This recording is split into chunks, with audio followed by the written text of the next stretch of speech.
Welcome back to another edition of Gen Sports Corner, back at you for April 13th, 2022. I'm your host, Jen. This is my co-host. Ryan from Ryan Sportscast. What's going on, y'all?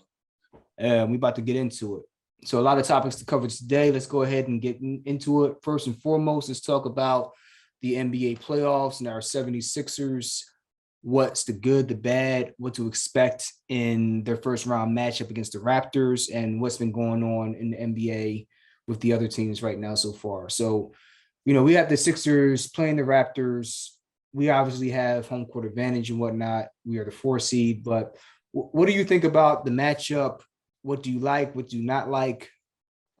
Well, one thing I don't like is we don't have Matisse Thybulle, that defensive monster we have. And, it's going to be a tough, when you lose a player like Matisse, you got those other players from the Raptors. I don't know much about them. I know, I forget his name, the star on the team. Talking about Pascal Siakam? Yeah. I know he's really good. Right. I know they got some really good shooters. It's going to be it makes it a tougher matchup now, the fact we don't have Matisse. So it's an interesting matchup. I think it's still winnable. I think, we can win in probably, I would say 6, but it's going to be a lot. It's going to be a little harder now. So it's definitely going to be interesting. Absolutely. And I echo your sentiments. I think that Matisse Thybulle obviously had a very important piece on defense, but when you look at this matchup, they are 3-1 against us this year. They played well when they've played us, but some of those games came before James Harden was here.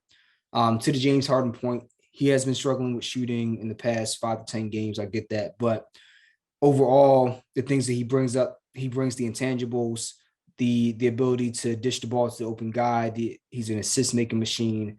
I do believe his shooting will come back around. I think that he's had time to let that hamstring heal up. He's been going at a semi-fast pace, but he hasn't been pushing it. So I think he's been preparing himself for the playoff grind. And I think that he has showed some inconsistency, but he still gives you a reliable 3-point shot and that ability to distribute to the open guy. And that's going to make all the difference in this series. You look at the Raptors, they have Pascal Siakam, excellent player, has led that team to the playoffs when you really don't have a whole lot else outside of Fred VanVleet. That's it. They have one other guy. His name is eluding my mind, but they don't have a lot of stars there, but they definitely are a very well-coached team with Nick Nurse, and they have a very cohesive unit that has been playing alongside each other for a long time now, for 2, 3, 4 years. So they know you have that chemistry. It makes a big difference. However, there's no one guy on that team that is better than Joel Embiid, or at least even comparable to Joel Embiid.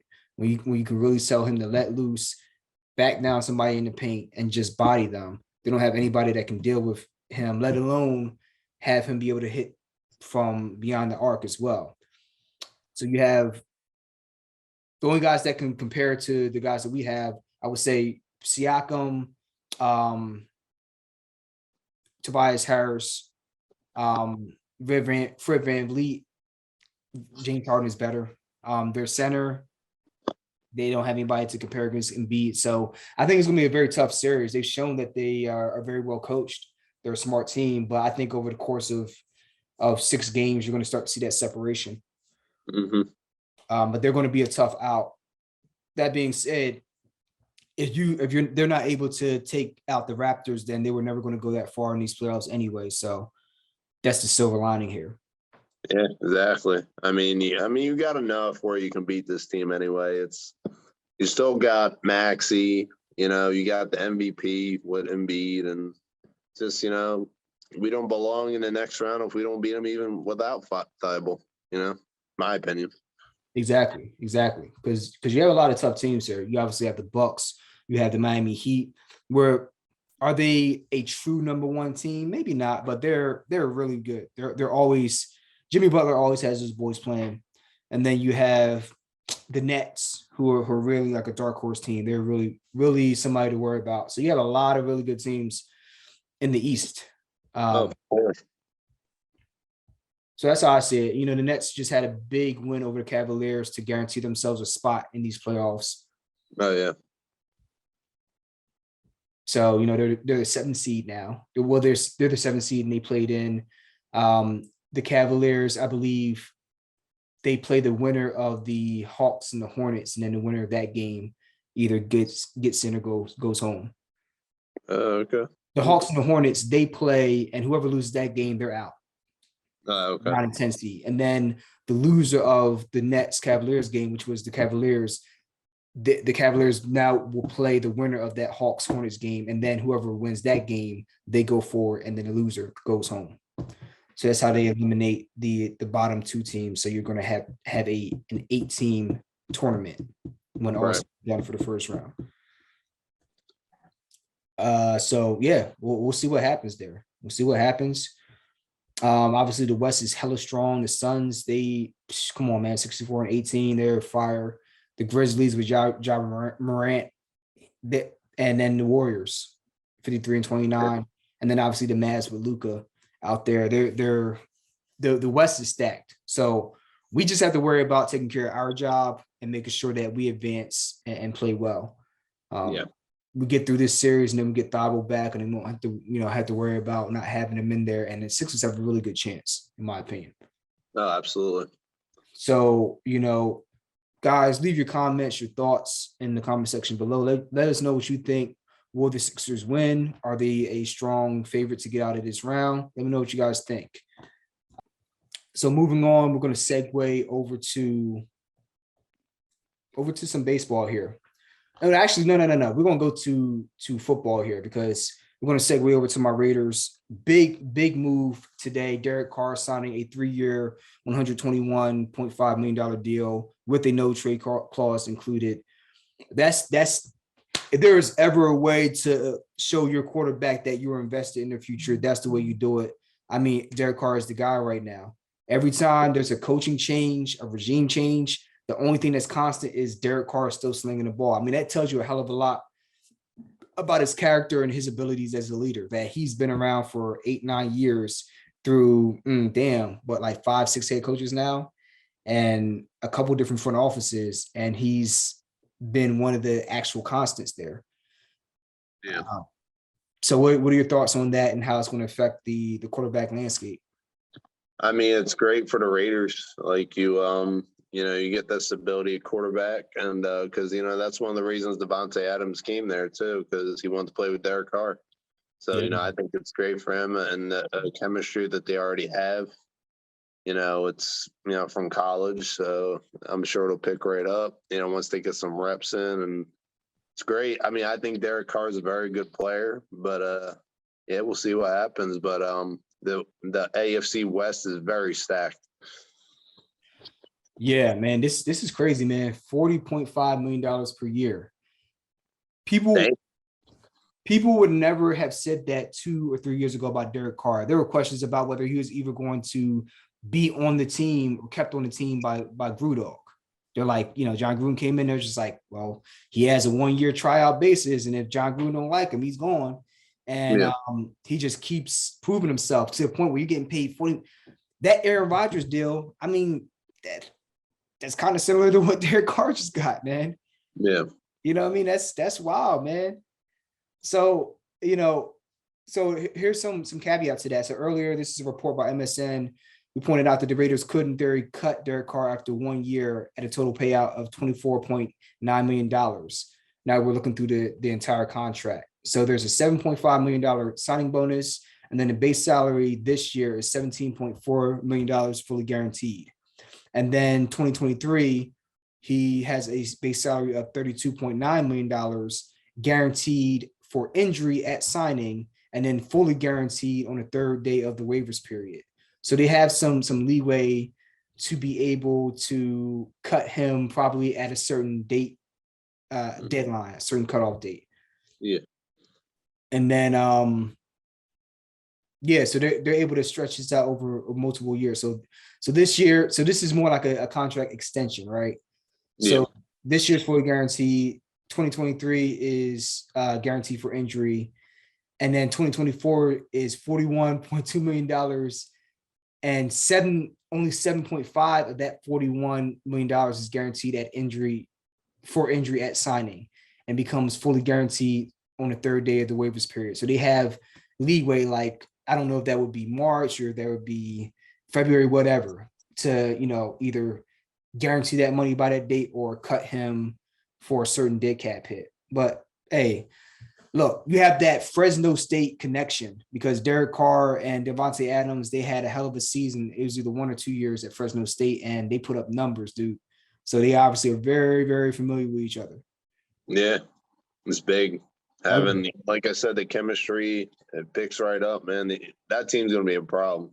Raiders fans, where y'all at, man? Holla at me. You know what this is, man. Hand over fist domination. Listen, y'all paid a pretty penny for Davante Adams, and I'm sure you'll get your money's worth. Y'all know how Al would have wanted it. Yeah. It's going to be wild, man. Oh, yeah, man. It's gonna be wild as hell. I'm more so interested to see how Josh McDaniels looks as a head coach in his second stint around, right? Yeah.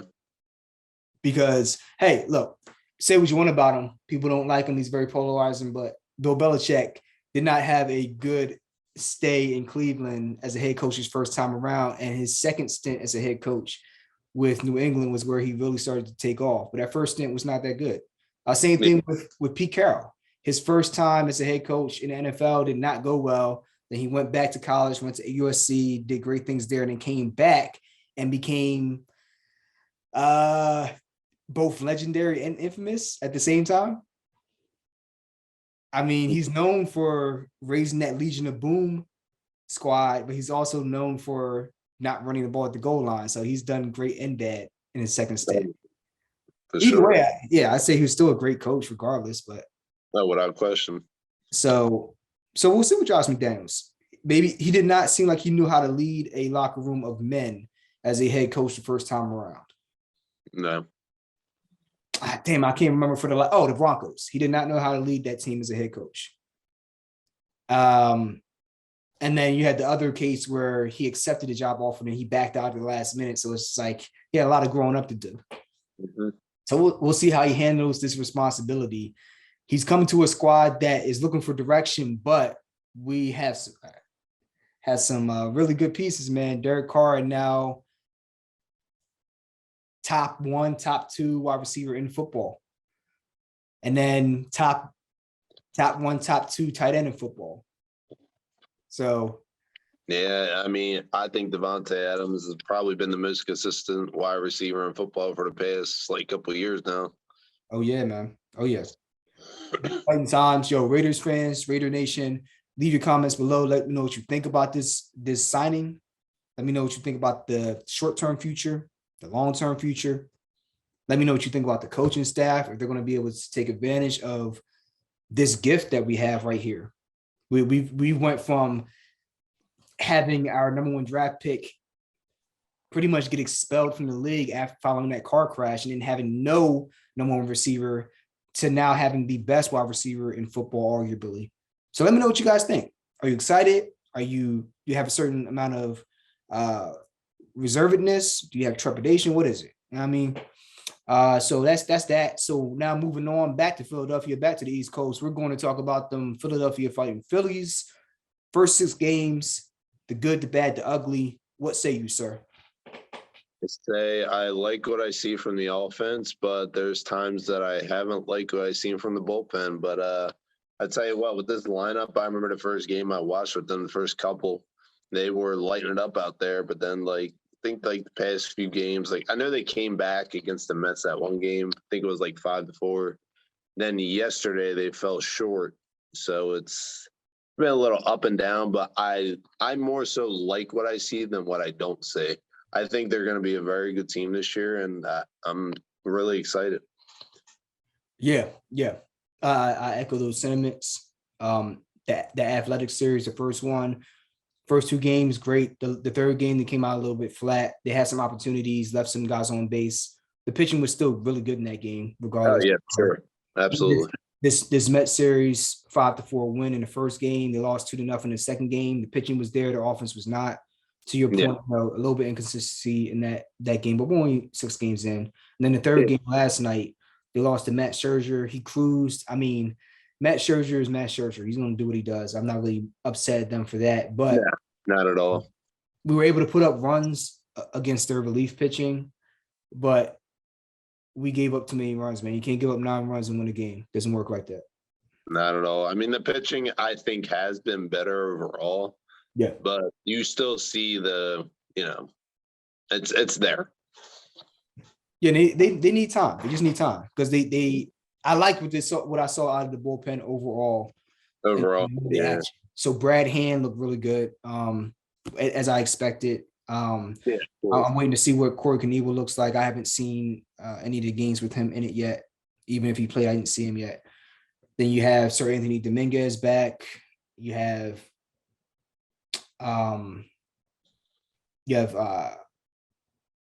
Alvarado.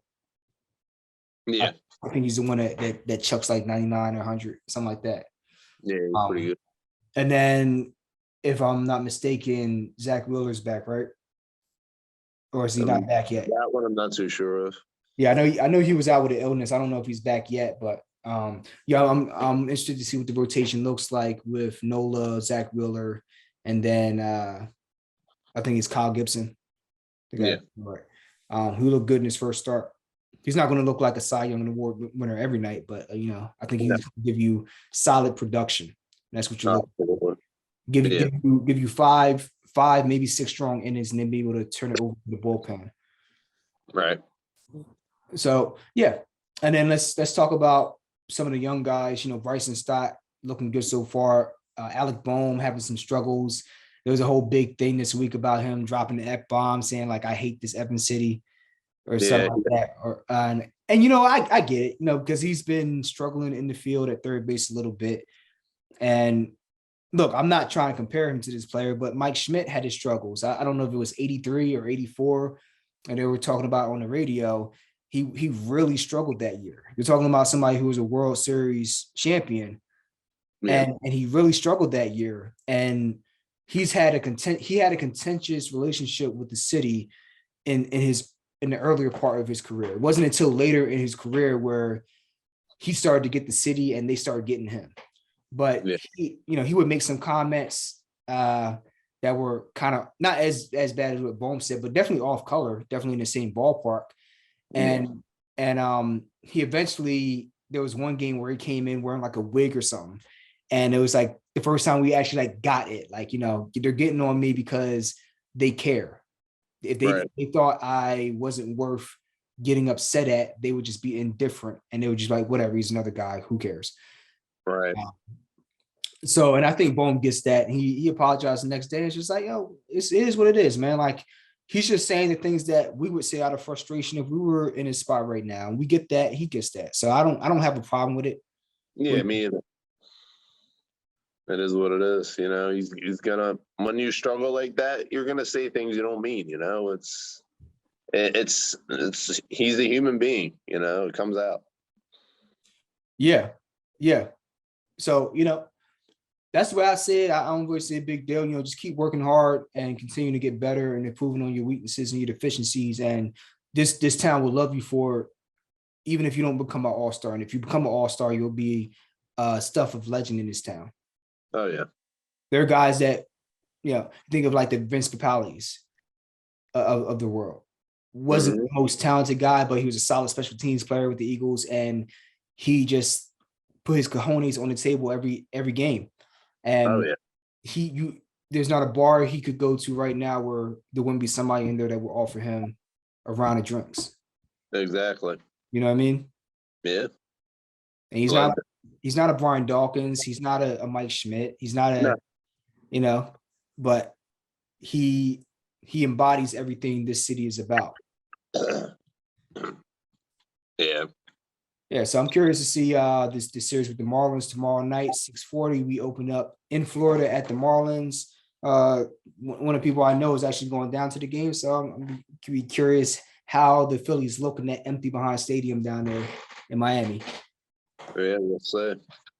They seem to have their issues with them, but let's see what happens this year.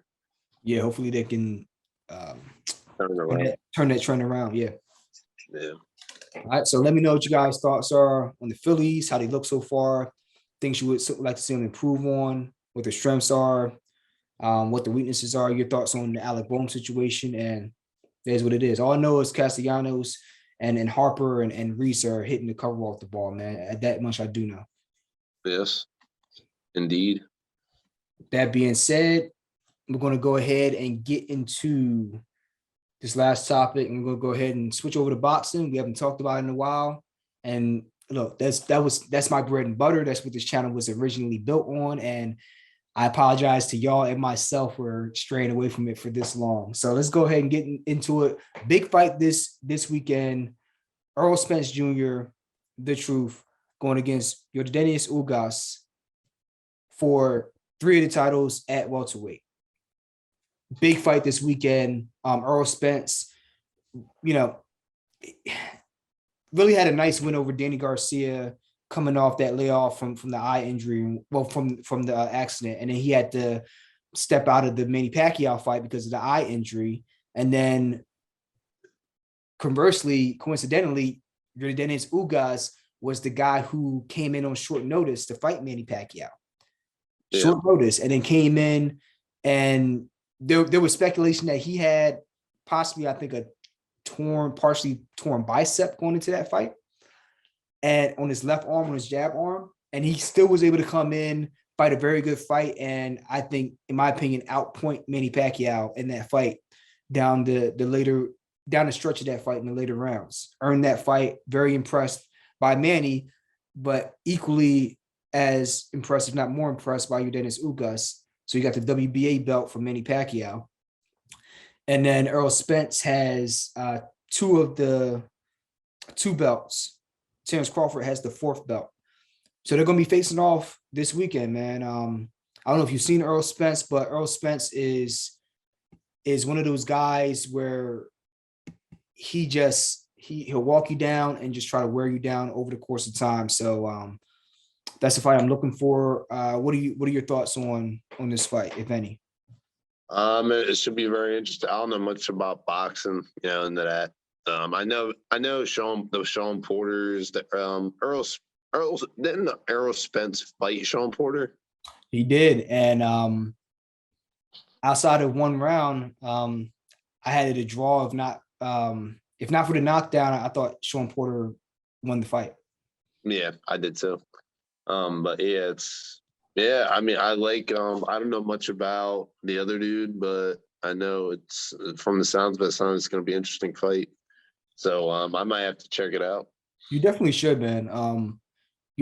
Typically, the Cuban school of boxing, they're heavy on footwork, angles, proper fundamentals. He has all those things for sure, but he's definitely a guy that will mix it up with you and try to impose his size on you. So that's what I really like about him. He's not going to sit back and play it defensively and not try to crack back at you. No, he's going to try to walk you down if he sees weakness and try to impose his will. So, and that makes it the perfect stylistic matchup for a guy like Errol Spence, because they're both going to kind of clash. Oh yeah. It's not going to be one guy walking the other guy down, the other guy running on his bicycle. You know what I mean? So yeah, that's going to be a good fight. And then there's a fight coming up for Undisputed at 135, I believe. 130 or 135. People in the comments, let me know what weight class it is. I get confused with which one it is, but it's between Devin Haney and George Kambosos. George Kambosos having 3 of the belts and winning them in his last fight in an upset, victory to get 3 of the belts. Devin Haney having the 4th belt. So this is for all 4 belts for Undisputed, man. We don't get many of these fights that often, but it's going to be a hell of a fight.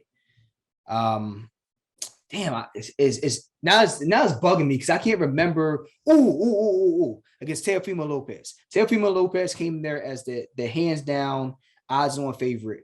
People were just looking at that as like a tune-up fight, like a stay busy fight. They did not expect George Kambosos to come in there and get a knockdown early on, and then get knocked down later and still be in control of the fight and win that fight. Nobody saw that shit happen. Yeah. And now he's able to go back to Australia and say, hey, Devin Haney, come down, fight me. And Devin Haney says, you know what, I'm gonna catch that flight and we can throw hands. Right. So it's gonna be a very good one. George Kambosos, I haven't seen enough of him to know his power. He's obviously very sharp, very good counterpuncher. Devin Haney, excellent counterpuncher. He got the skills to pay the bills for sure. But Yeah. but defensively, he can get caught at times. And I think George Kambosos is going to give him trouble. But ultimately, I think that Kevin Haney will edge this fight out. Right. That's just me. People, let me know what your thoughts are in the comments below. But those are the two big fights to look at. And then the third big fight is Dimitri Bivol versus Canelo Alvarez at the end of the month. Dimitri Bivol and Canelo facing off at 175, like heavyweight. Bivol having down, I forgot what belt he has. Bivol is sharp, man. Bivol sharp. You're talking about, and there are some people that were saying they didn't want to see him fight because he's Russian, and they're like, "Oh, you shouldn't be fighting because of." It's like, look, man, that's not my battle. You know what I mean? I didn't choose to invade Ukraine. Like, don't get mad at me. Like, I'm here boxing. This is separate. I'm just here to go represent myself and my family in this ring. Yeah. So very, very good fighter, very, very good jab, very sharp. This is a coin flip for me. I think that Canelo can win for sure, but I also think that Bivol can tag Canelo up. He's that type of guy. Yeah. So I don't see him tiring over 12 rounds. I don't know if Canelo's going to be able to wait him out and try to gas him out.